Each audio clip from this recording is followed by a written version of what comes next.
So today we're going to learn about our third type of chemical reactions. These are called single replacement reactions.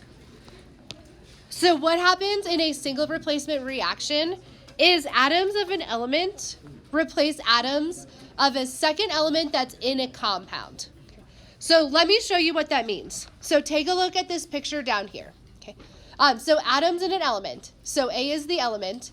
It's going to swap places with the atoms of a second element that's in a compound. Okay. So B, C are bonding. They're making a compound. So A is going to swoop in here, and it's going to take B's spot, and it's going to kick B out. So then if you look at the products, the product is now going to be AC, and then B gets booted out, and B's all by itself. Last week when we learned about our first two type of reactions, we also talked strategies of if we were looking at these on paper, how could we identify them? So if you're looking at a single replacement reaction on paper, you're going to identify it by having one element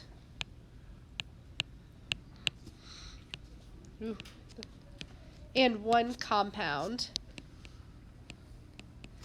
on the reactant side. Okay, so if you're looking at a reaction on paper, and if you see one single element plus one compound, that needs to be your indicator that it's going to be a single replacement reaction. Okay, so this slide we're going to talk a little bit more about single replacements. I don't think you need to write anything down. Okay. I'm just going to give you this analogy to help you understand how single replacement reactions work. So here we have this couple dancing. Okay, who's like a hunky dude all the people are into these days? I need a name. Like someone famous. Someone famous. Ariana Michael B. Okay. I'm getting Michael B. Jordan from up here. Okay. You're dancing with Michael B. Jordan. Okay. Some of you are having the time of your life. But then here comes Justin Timberlake, and he wants to cut in on the dance. And you're going to be like, heck yeah. So you swap your partner. Okay. So, yes, you're not even going to think twice about it. Okay. So now you're dancing away with Justin Timberlake, and Michael B. Jordan gets booted and he's all by himself. So that's one option. Maybe some of you feel that way. Let me give you an alternative scenario. You're still dancing with Michael B. Jordan. Some of you are having the time of your life, and Justin Timberlake wants to cut in, and some of you are probably like, nah, no thanks, I'm good. Can some of you relate to that? Yeah. Okay, that happens sometimes. So sometimes it's like, nah, no thanks, I'm going to stick to my original dance partner. Okay. Is that okay? Yeah.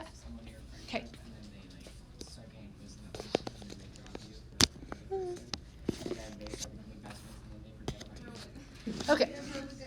Okay. So when we talk about single replacement reactions, bring it back here. So kind of think of like the dancing scenario. Okay, so sometimes maybe someone better, handsomer, better dancer comes along and you want to swap partners. Other times, maybe you're perfectly happy with your first partner and can you say, nah, no thanks, I'm good? Yeah. Okay, yes. Do elements have brains? No. So like there's no opinion on like who they want to bond to.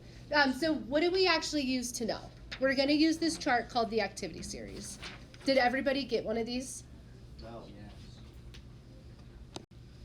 Okay. Take a look at your activity series. Okay. So this activity series, you have a list of metals on the left side. Okay. So these show the reactivity. Okay.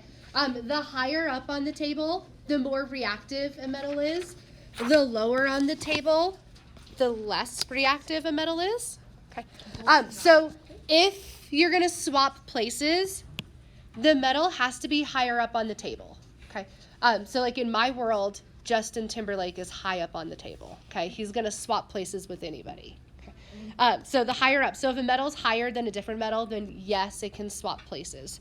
If it's lower than another metal, then no, it can't swap places.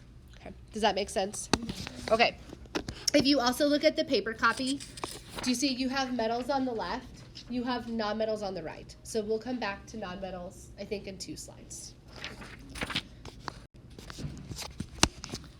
Okay, so we're going to do 2 example problems together. So the first one, we're looking at magnesium plus zinc nitrate. All right, so first, if you just look at the problem, how can you tell it's a single replacement reaction? Okay, so this is your clue. It's one element plus one compound. Okay, so then you have to figure out, well, what's trying to swap places? Okay, so this one is going to be two metals. So what are the two metals in that first reaction? Okay, magnesium and zinc. So if it's helpful for you, you could like underline the metals so then you know what you're looking for. So now you're going to use that activity series. Okay. And the way you're going to frame this question in your head is the single element higher up on the activity series than the bonded element? Okay. So is magnesium higher up than zinc? Yep. Yes. Okay, so then yes, it can take zinc's place. So magnesium is going to swoop in here. Okay. It's going to bond to nitrate, and it's going to boot zinc out. Okay. So how we're going to write this. So magnesium's going to bond to the nitrate. Can we just go MgNO3 and just stuff them together? Okay. We've got to do that ionic formula. So I'm just going to show my work below. What's the charge for magnesium? 2. Okay, plus 2. Where would you find the charge for nitrate? Okay, on the back of your periodic table, take a look at your naming chart. What's the charge for nitrate? Okay, -1. So now what do you do with those charges? Okay, crisscross. So we get Mg. Do we have to write the 1? Okay, and then we get NO3 and then a 2. It looks like NO32. So what do you have to do? Parentheses. Good. Okay, so you have to do that little step on the side. So this becomes one of our products. So we get magnesium nitrate. And then zinc gets booted out, and zinc's just all by itself. Last step is to balance. Do we have to do anything to balance this reaction? Okay. Okay, this one I think is balanced as is. All right, any questions on this one before we look at the second one? Okay, take a look at the second reaction. So we have magnesium plus lithium nitrate. What are the two metals we're looking at?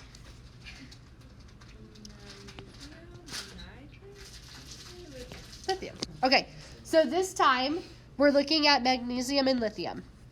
So the way you word the question in your brain is the single element higher up on that chart than the bonded element. No. So is magnesium higher than lithium? No. So no, they won't switch places, or no, they won't react. So you can write NR for no reaction. Okay. So I'm going to write no. RXN is how we can abbreviate reaction. So this time, you don't have products because they won't make a product. Okay, so usually we use the activity series for metals. However, it still works for some nonmetals. So take a look at your chart. On the right side, do you see how you have the nonmetals? Yeah. Okay, these are limited to the halogen family. If you look at the periodic table, it's the second to last column on the periodic table. So fluorine, chlorine, bromine, iodine. Okay. So same thing for halogens, and they're in order. So the higher up they are on the table, the more reactive they are. So if the halogen is higher, it can replace it. If it's lower, it can't replace it. All right, so then the last thing we'll do, I'm going to click on this site. I just want to show you some real-world examples of single replacement reactions.